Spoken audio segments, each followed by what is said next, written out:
Haleluya, Kristus sudah bangkit. Itu adalah salam Paskah yang boleh kita jumpai pada zaman gereja mula-mula.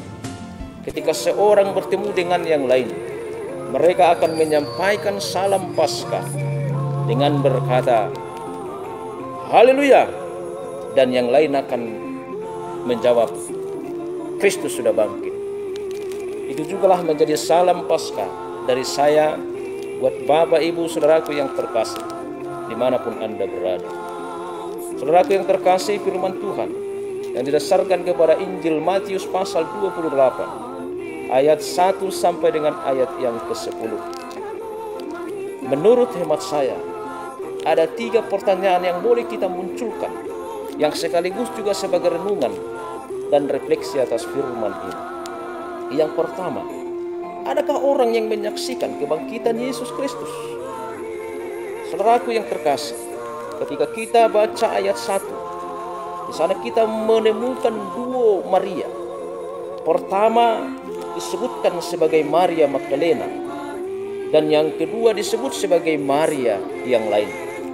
Bila kita baca Markus 16 ayat 1, Maria yang lain ini disebut sebagai Maria ibu Yakobus. Dan masih berdasar kepada Markus 16 ayat 1, kita masih menemukan seorang perempuan yang lain yang disebut sebagai Salome. Ketiga perempuan inilah pada fajar menyingsing, pada pagi hari, mereka pergi ke kubur Yesus untuk melihat dan meminyaki tubuh Yesus. Namun mereka menemukan bahwa kubur itu sudah kosong.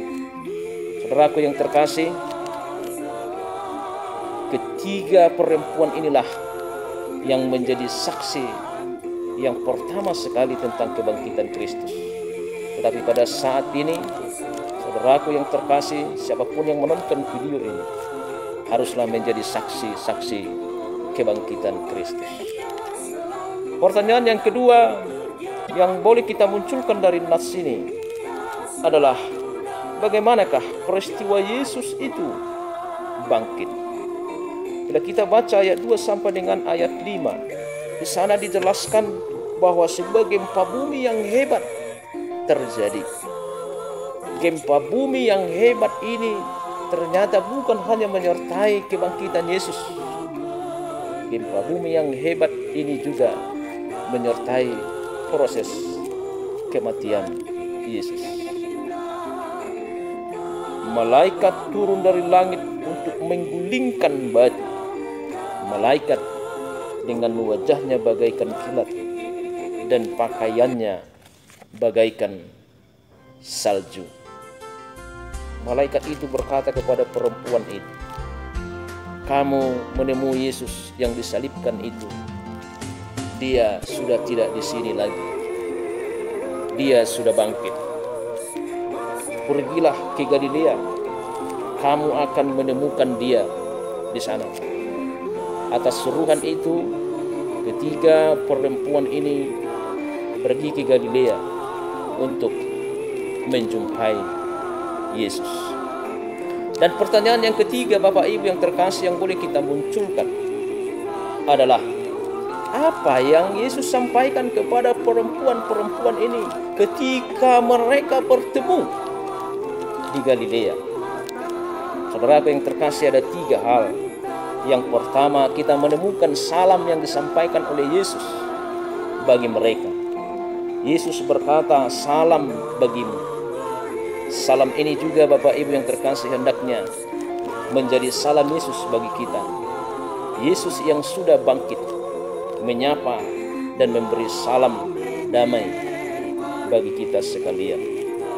Yang kedua, Bapak Ibu yang terkasih, Yesus menyampaikan sebuah penguatan. Yesus meneguhkan perempuan-perempuan itu dengan berkata, "Jangan takut." Perkataan ini juga, Bapak Ibu yang terkasih, disampaikan oleh malaikat ketika ketiga perempuan ini bertemu di dalam kubur Yesus. Jangan takut. perkataan ini juga disampaikan oleh Yesus kepada mereka ketika bertemu di Galilea. Perkataan ini juga Bapak Ibu yang terkasih hendaknya menguatkan kita yang hidup pada saat ini, di mana cobaan sedang kita alami dengan kehadiran COVID-19, virus corona, menjadikan hidup kita khawatir, takut dalam keseharian kita. Tapi Yesus yang bangkit berkata dalam nats ini, yang menjadi pesan kedua yang disampaikan Yesus kepada perempuan-perempuan itu, dan itu juga yang menjadi pesan bagi kita, jangan takut. Dan pesan yang ketiga yang disampaikan Yesus adalah sebuah tugas yang harus dilaksanakan oleh perempuan-perempuan itu dengan berkata, pergi dan beritakanlah. Tugas ini Bapak Ibu yang terkasih bukanlah hanya tugas ketiga perempuan ini, tetapi tugas ini juga harus menjadi tugas kita semua, orang-orang yang percaya, yang hidup pada zaman ini, yang Yesus yang sudah bangkit itu berkata, pergi dan beritakanlah. Marilah kita pergi dan memberitakan kebangkitan Yesus melalui hidup dan kehidupan kita. Shalom. Tuhan Yesus memberkati.